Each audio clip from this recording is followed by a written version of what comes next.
Capricorn, ilang gabi ka nang nag-aantay ng message na hindi naman dumarating. Ilang beses mo nang chinek ang phone mo kahit alam mong wala namang notification. Bakit parang ikaw na lang ang laging naghihintay? Bakit parang ikaw na lang ang laging nag-adjust? Alam kong pagod ka na. Pagod ka na maging strong. Pagod ka na maging okay lang kahit hindi naman talaga. Pero makinig ka sa akin ngayon, may sorpresang parating. At hindi ito maliit na bagay. Ito ang klase ng sorpresa na magpapabago sa pananaw mo sa pag-ibig. Hindi ka pinaghihintay para masaktan.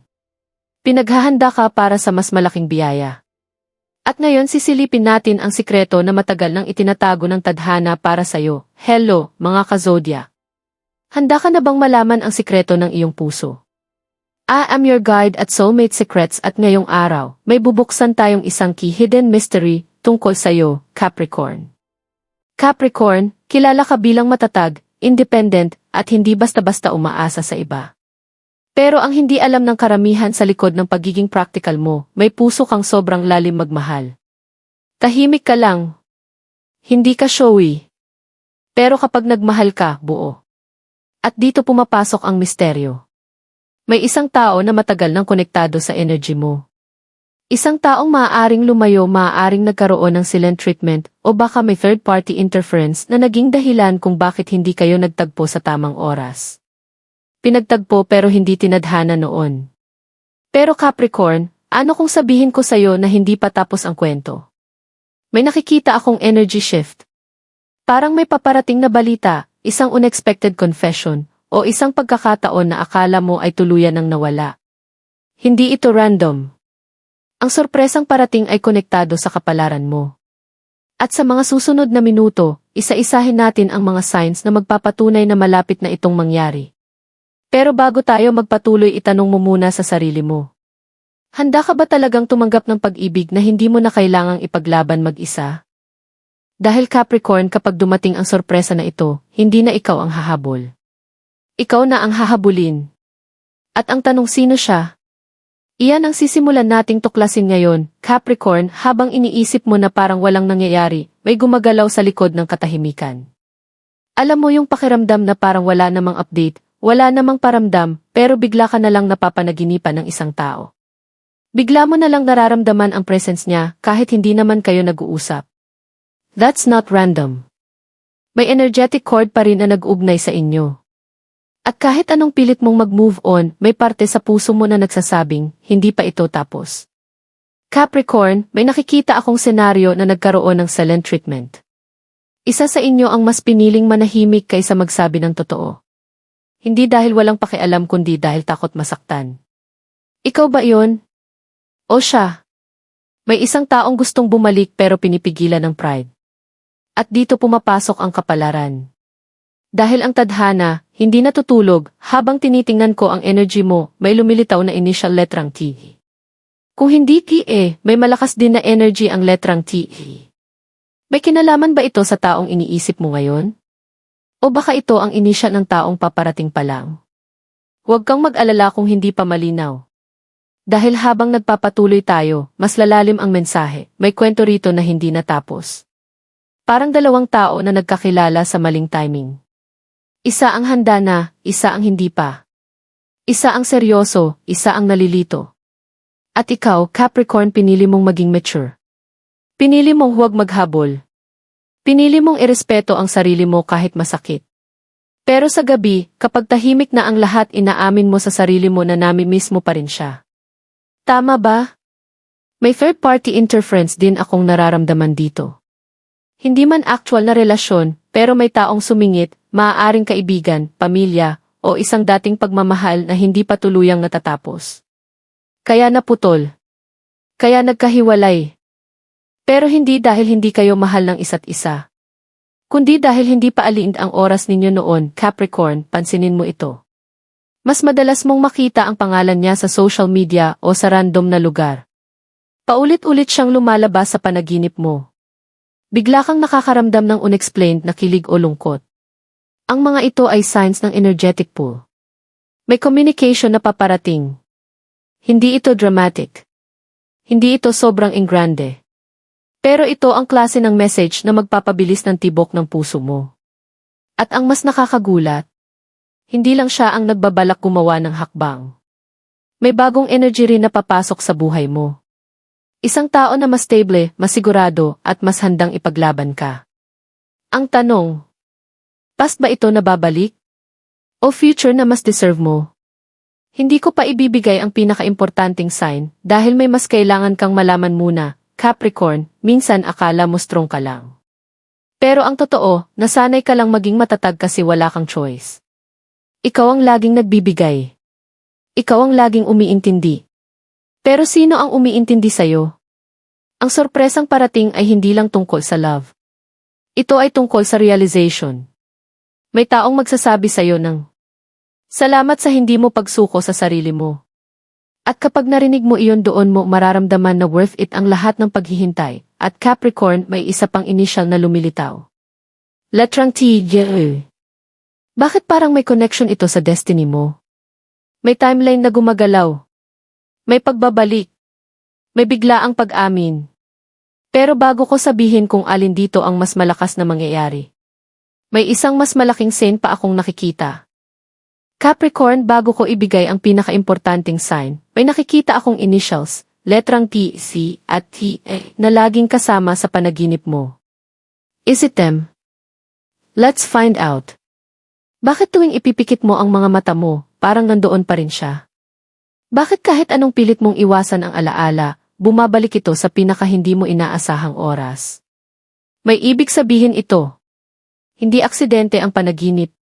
Hindi aksidente ang pag-alala. Kapag ang isang tao ay patuloy na lumalabas sa subconscious mo, ibig sabihin may unfinished emotional contract pa kayo. Pero hindi ibig sabihin ito na siya na agad ang babalik. Minsan, ang panaginip ay hindi para ibalik ang tao, kundi para isara ang cycle. At dito nagiging mas interesting ang energy mo, Capricorn. May nakikita akong isang taong tahimik lang. Hindi siya showy. Hindi siya mahilig mag-post, pero palihim kanyang minomonitor. May nag-check ng profile mo. May nagbabasa ng stories mo. May nag-iisip kung kumusta ka na. At alam mo kung bakit. Kasi nare-realize niya na baka nagkamali siya sa pagbitaw sa'yo. Pinagtagpo pero di tinadhana noon. Pero ngayon, ang kapalaran ninyo ay muling nagkakaalin. Capricorn, hindi ka basta-basta minahal ng taong yon. At hindi ka rin basta-basta nakalimutan. Ang problema lang pareho kayong matigas. Pareho kayong takot maunang magsalita, pero ito ang twist. Habang iniisip mo na siya ang sorpresang parating may ibang tao na mas malakas ang energy na pumapasok sa aura mo. Isang taong mas grounded. Mas seryoso. Mas align sa long-term goals mo.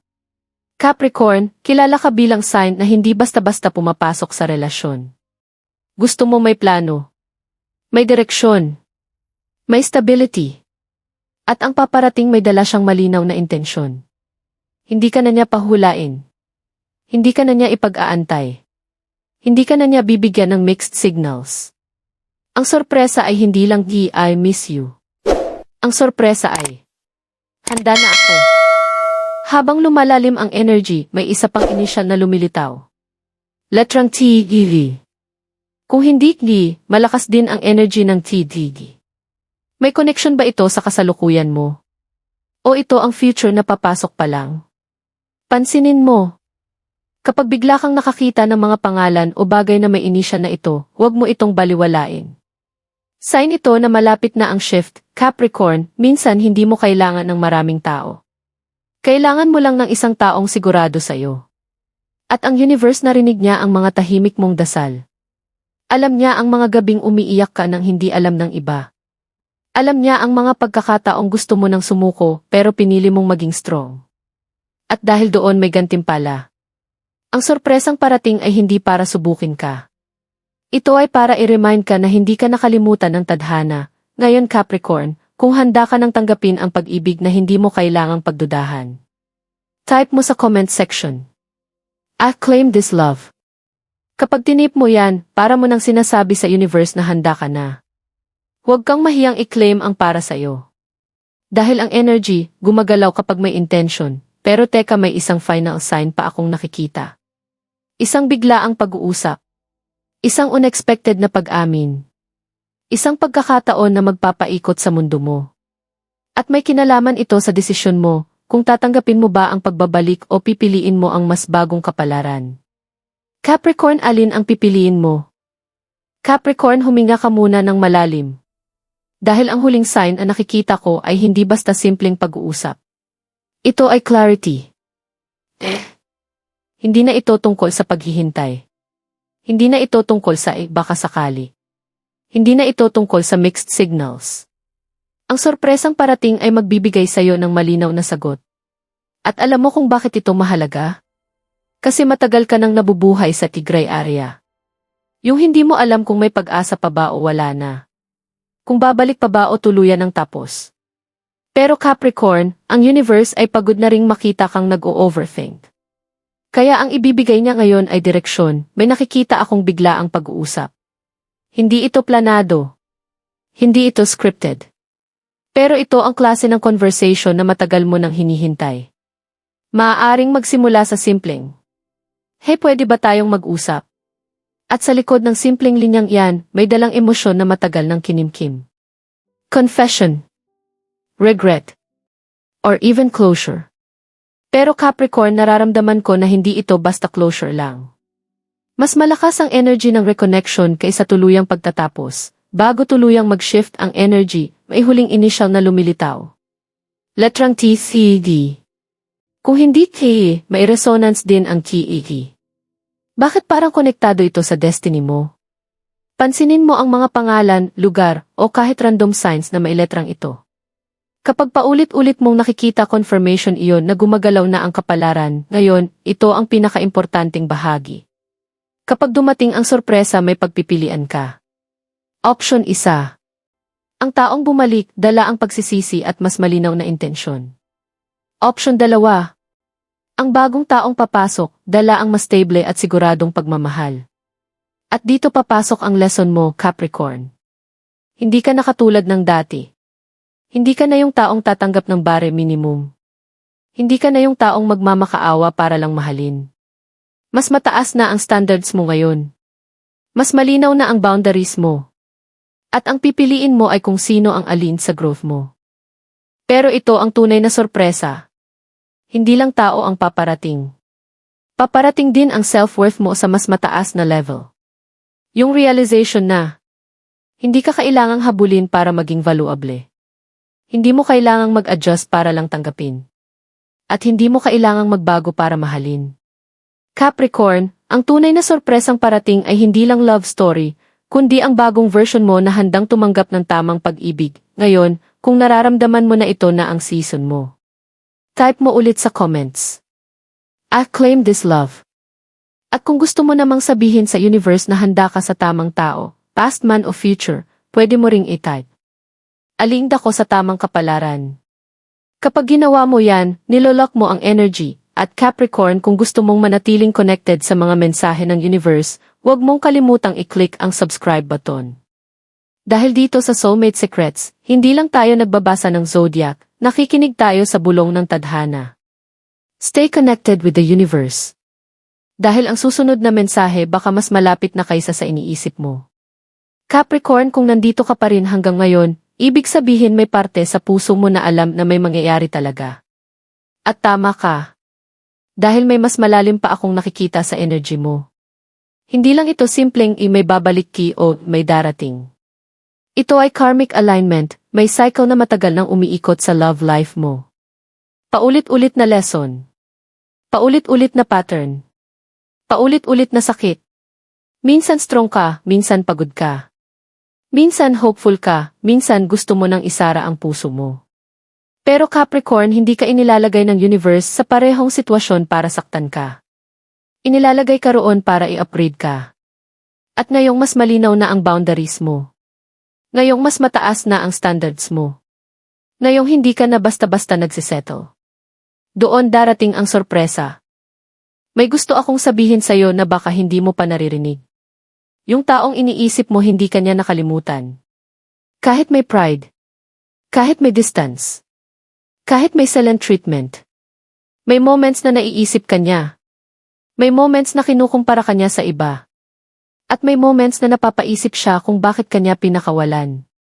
Pero Capricorn, tandaan mo ito. Ang pagbabalik ay hindi automatic na ibig sabihin siya ang para sa'yo. Ang pagbabalik minsan ay test lang. Test kung natutunan mo na ba ang value mo. May isa pang sign na makikita mo sa mga susunod na araw. Makakarinig ka ng isang kanta na may strong emotional memory sa inyo.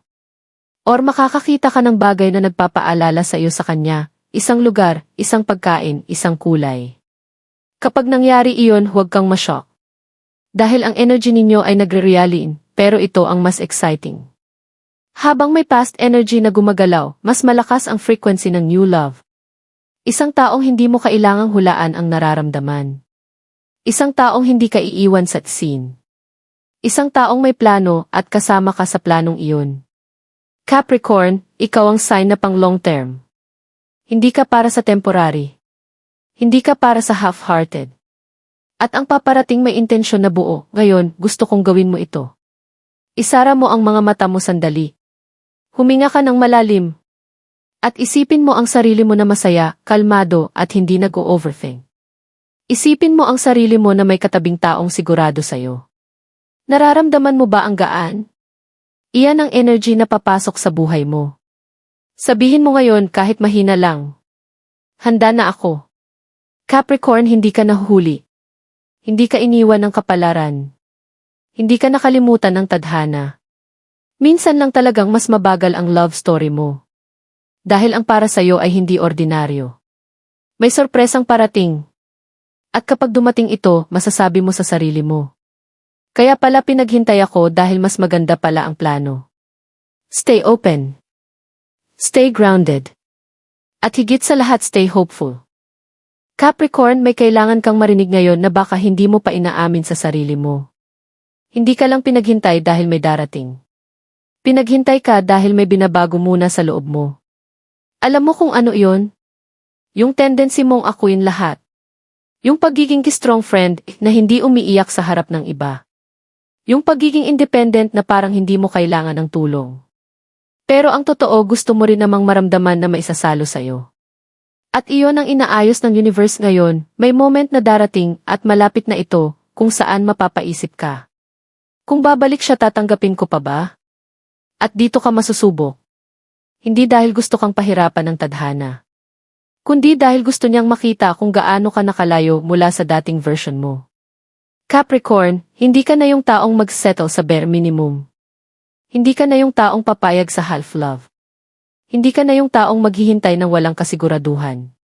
Kaya kapag dumating ang surprise message, ang biglaang pag-amin, o ang unexpected na pagkikita, ikaw na ang may control, may isa pang confirmation na ibibigay sa iyo ang universe. Makakaramdam ka ng biglaang peace. Peace. Yung tipong kahit hindi mo pa alam ang buong detalye, parang kalmado ka. Parang may assurance sa dibdib mo na may mangyayari. Kapag naramdaman mo yon, huwag kang magduda. Iyon na ang signal na papalapit na ang pagbabago. Capricorn, ikaw ang sign na may pangarap. May vision. May long-term goals. Hindi ka basta-basta pumapasok sa relasyon kung walang direksyon. At ang paparating hindi kanya hihilahin pababa. Sasabay siya sa pangarap mo. Susuportahan kanya.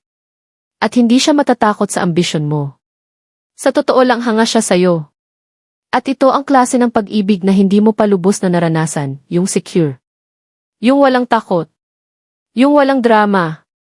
May isang eksena akong nakikita. Isang simpleng pag-uusap. Isang seryosong tinginan. Isang realization na pareho na kayong nag-grow. At doon mo mararamdaman. Hindi pala ako naghintay para sa wala. Ang sorpresang parating ay hindi lang tao. Ito ay timing. At kapag tama ang timing, effortless ang connection. Ngayon Capricorn, kung nararamdaman mo sa puso mo na malapit na ang shift, ay type mo sa comments. Ready na ako sa tamang pag-ibig. At kung gusto mong tuluyang bitawan ang sakit ng nakaraan, sabihin mo rin. Pinapalaya ko ang hindi para sa akin. Kapag ginawa mo yan, mas bumibilis ang alignment ng energy mo. Capricorn, huwag mawala ng pag-asa. Dahil ang mga bituin mo ay gumagalaw na. Ang kapalaran mo ay nakaayon na. At ang sorpresa ay mas malapit kaysa sa inaakala mo. Stay patient. Stay powerful. At tandaan mo, ang para sa'yo hindi mo kailangang habulin. Kusang darating.